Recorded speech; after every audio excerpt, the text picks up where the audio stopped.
I'm sitting here with Howard, and we're going to talk about how we found the Porsche and the story of the Porsche, maybe some stories about trips he took.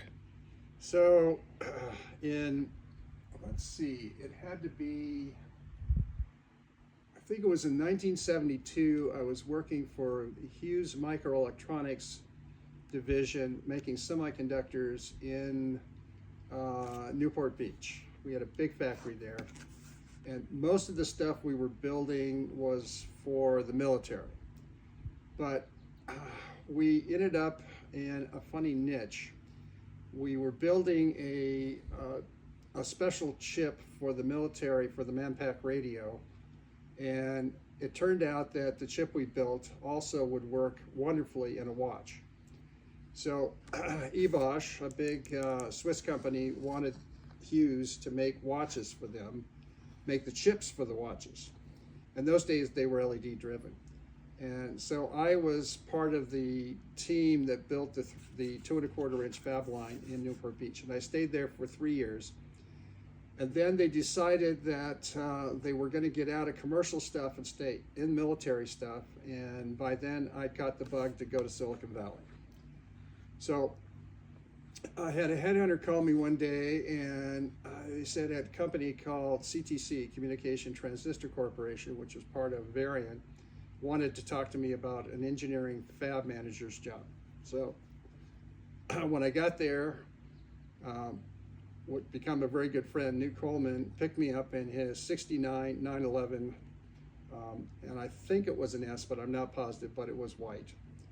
And of course, I was already stoked about Porsches. And so I told him on the way, I said, what I'm really up here looking for is to get enough money in a bonus so that I can buy my own Porsche. And he said, we can do that. He says, not only can we do that, I'll help you find it. So went through 3 days of interviews and so forth, and eventually they made me an offer, and they cut me a check, and we went looking for Porsches. It took 6 or 7 months. I know we spent at least, well, we'd go every weekend. My wife was teaching at that time. She was under contract at Long Beach State. And so I would drive back on the weekend, and what we would do is we would sneak off one day, Tuesday or Thursday or something like that, and we would go either around the local area, which we could do easily, or we'd go up to San Francisco. And that was a good place, we thought, to find Porsches because people parked them there. They kept them in their garages. They used them for the weekend driving and so forth. And we saw a lot of good Porsches, but Newt was a connoisseur of this. He would eventually go on to restore, especially Italian cars like Ciatas and Alfas. That was his specialty. And it was back in, I'm guessing it was probably 88 or something like that. He had 2 cars in the Pacific Grove concours. He had a Ferrari that took 3rd place, and he had a Ciata that he'd totally done that took 5th or something like that. Anyway, both cars won that he'd restored. So anyway, he knew his cars. And so we looked at a lot of places, a lot of cars, and I'm guessing we looked at least 8 or 9 cars.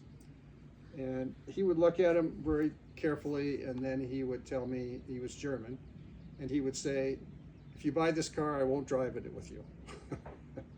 So that was his way of saying, don't buy this car. So I didn't buy it. So we were actually after a softball game at a kind of a burger and beer place, and there was a 3x5 card up for this 72T. And so I called the guy and I said, I'm interested, did you sell it? And he goes, no, it's still for sale. And I said, you've got a price of 75, are you firm? And he told me that, well, I guess I can come down a little bit. And so I said, we'd like to come over and take a look at it. And so we did, we went over, and we actually saw the car at, I believe he worked for HP in Palo Alto, and we saw the car in the parking lot there. And he explained to me that He's been married about 4 months now, a new husband, and his wife pretty much told him that he didn't need to drive around a Porsche anymore, so he had to sell it. He wasn't happy about it, and so I offered him 7,300. Newt loved the car, and he said that was okay. And then he called me the next day and he said, no, he's going to hold out for 7,500 and he doesn't have to sell the car till he gets it. So I thought, oh great, this means he's going to keep the car as long as he possibly can and tell his wife that until he gets 7,500. And everybody I talked to thought that was a little high for the car at that time. So we dickered for, I think, 3 weeks, 4 weeks, something like that. The first time I let it go for 2 weeks, and then I called him to see if he was still interested, and he was, but 75. And the next week, then I started whining and saying basically that we had a deal at 73, you know, can't we come in between there somewhere? And he goes, no, 75. So that went another week.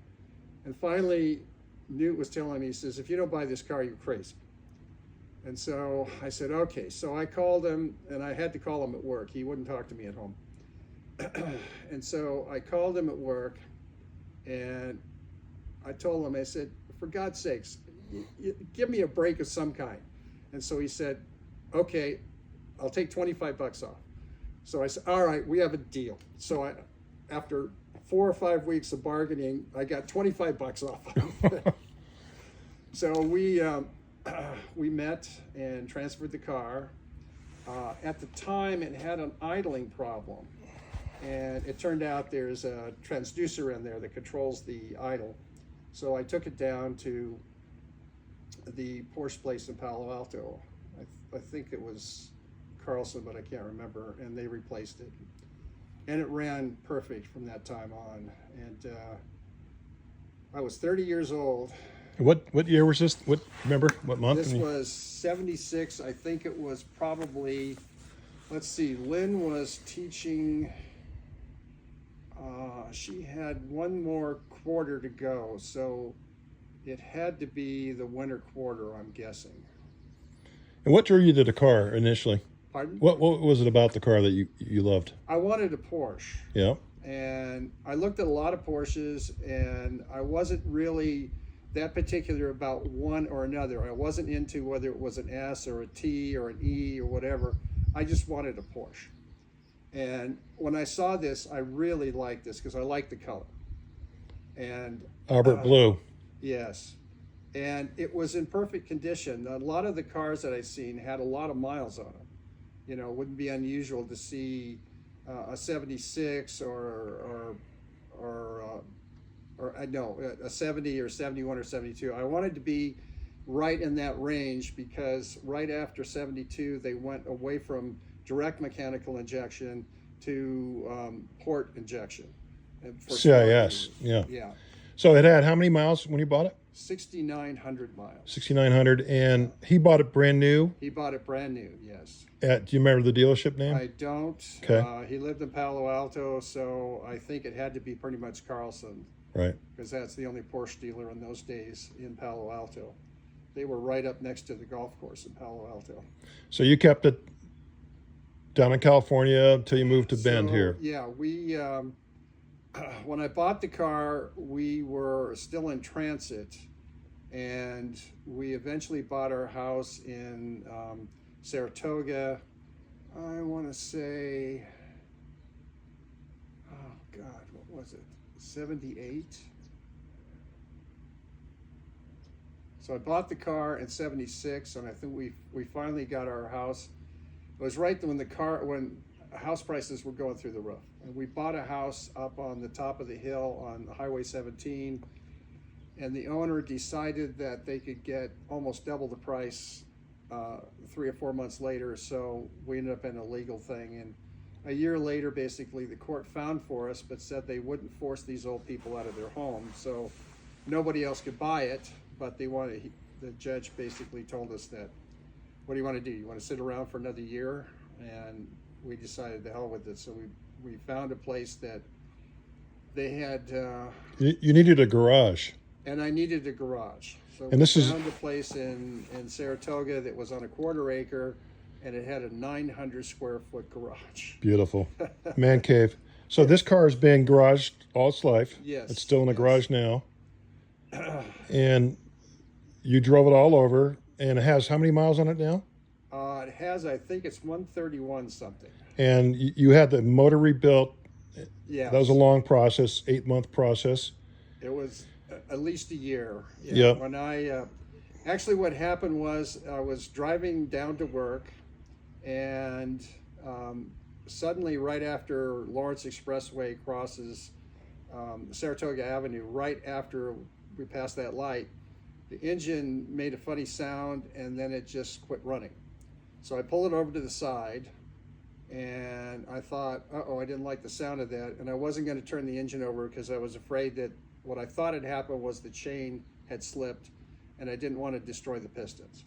So I had it towed back to my place, and then I talked to Garrettson, and they said, okay, probably what happened is we can take a look at it for you, but either the chain tensioner or the ramp broke, and one side of the chain flopped, and when it does, the lifters are cast, and they're made so that they'll shear, so that the valves can't make contact with the pistons.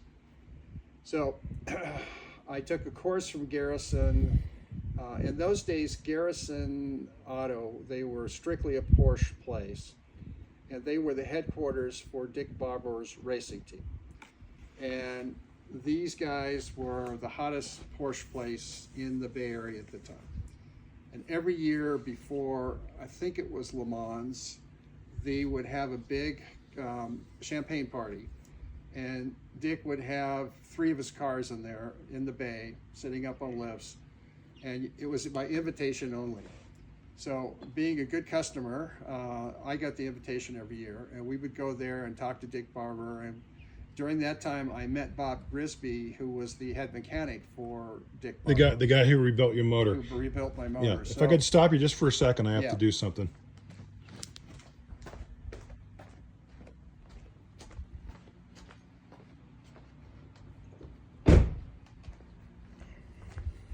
Yeah, you know what, a dead Okay. battery.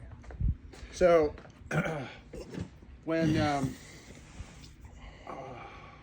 so I got really into the Porsche part of it at that time. We used to go to the wine country. My wife and I would go and get wine from, each year to bring home. And This is California now. this is California. You're driving the car in Yeah, California. all in California. And the engine was rebuilt about 108, right? The engine was, About the 108? engine was about 108,000, and I believe the actual rebuild happened in 98, but the engine, if I remember correctly, it shut down in 96. So you sat for 2 years. Yes, Yep. I put it in my garage, backed it into the garage, took the engine and trans out, because I'd done a lot of work on VW, so I know how to, drop those things, and I had all the tools. And I was going to rebuild it myself, and so I went to Garrison, and they had a rebuilding course at Garrison. It was a 3-day, $1,000 rebuilding course. And they, for 3 days, basically, we worked on an engine that came from England that was a turbo that had been racing, and they had finished 60 hours on the engine, and they found metal in the screen, and so they shipped it to Garrettson to rebuild it. Now, Garrettson was the only place on the West Coast where you could get Porsche factory engines. So, and they had a deal on anything that they needed from the factory in Germany, they could get it. So, and that's why Dick Barber had his team in there, because if he needed an engine, he could get a factory engine from Porsche. So anyway, we went through that whole thing. We tore it down, we rebuilt it, and I thought, okay, I'm going to do that. But one of the issues when you get into the rebuilding these things is the main cam, the main one, is tied into the 2 cam chains, and they're offset a little bit. and they have to be absolutely dead parallel. And if they're off even a little bit at high RPM, they will wear, and eventually they'll break and they'll throw a chain through the case half. And then you got a world of problem, because not only now do you have, you either got to replace both case calves at $900, and then you have a different engine number, or you got to replace one half and hope it mates. And so I basically decided after going through that no, I'm going to have these guys rebuild it for me.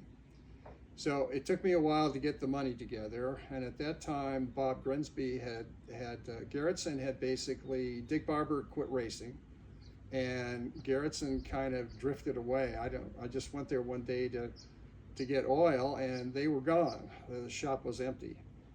And so I talked around and found that Bob had set up a little shop behind a shopping center in Mountain View, and he didn't advertise. You had to know who he was to get him to do anything for you.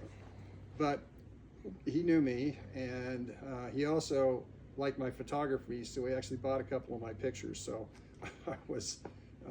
I kind of was on the right thing. So when I told him that I decided not to rebuild the thing myself,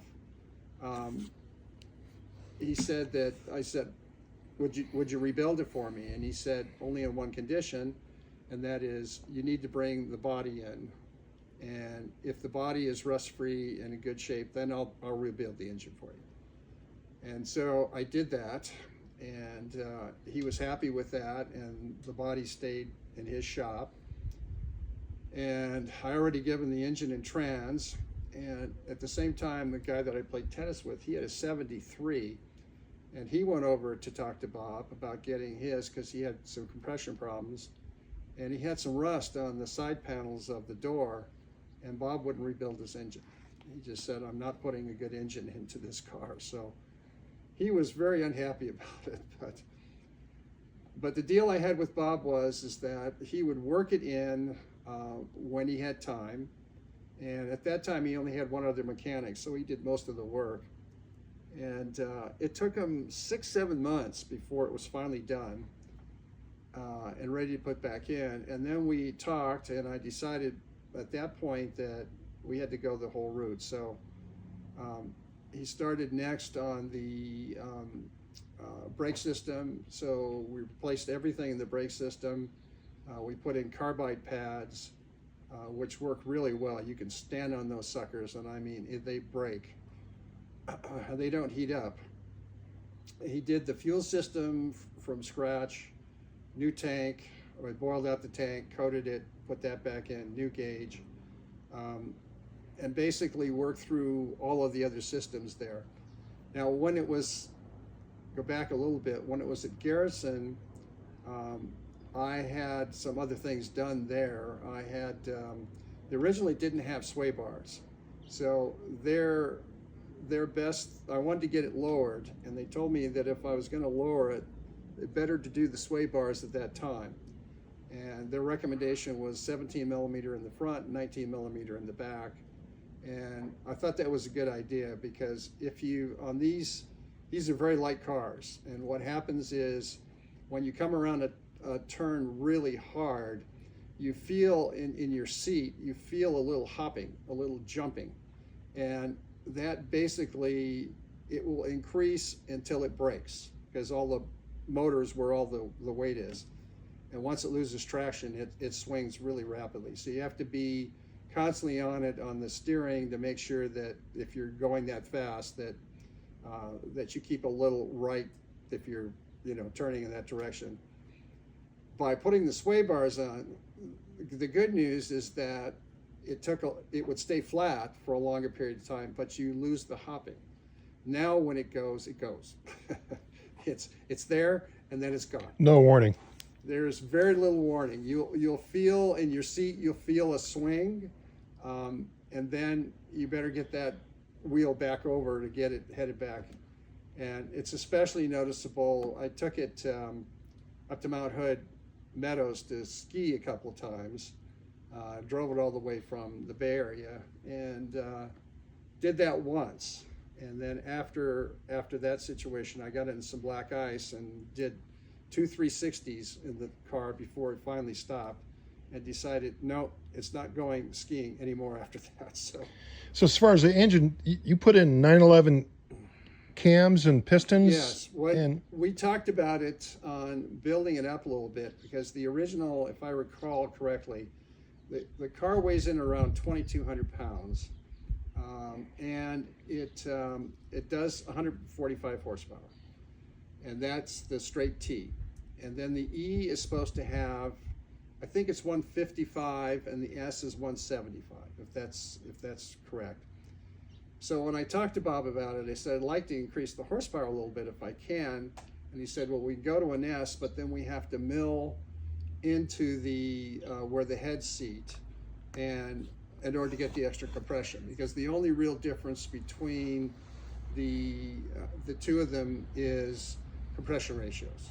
So the T has the lowest compression ratio, the E has the next, and it's not much different, but the S has a much higher compression ratio. So S pistons, S cam. Yeah. I mean, sorry, E pistons, E pistons cam. and E cam. So they would fit in directly, Yeah. and I didn't have to worry about milling anything. Upgraded chain tensioners. Yes. Yep. Yes. So then we did that, and of course, when they rebuild the engine on this, it's possible, if you went to the right place, you could have them just take care of one piston, one sleeve, this type of thing.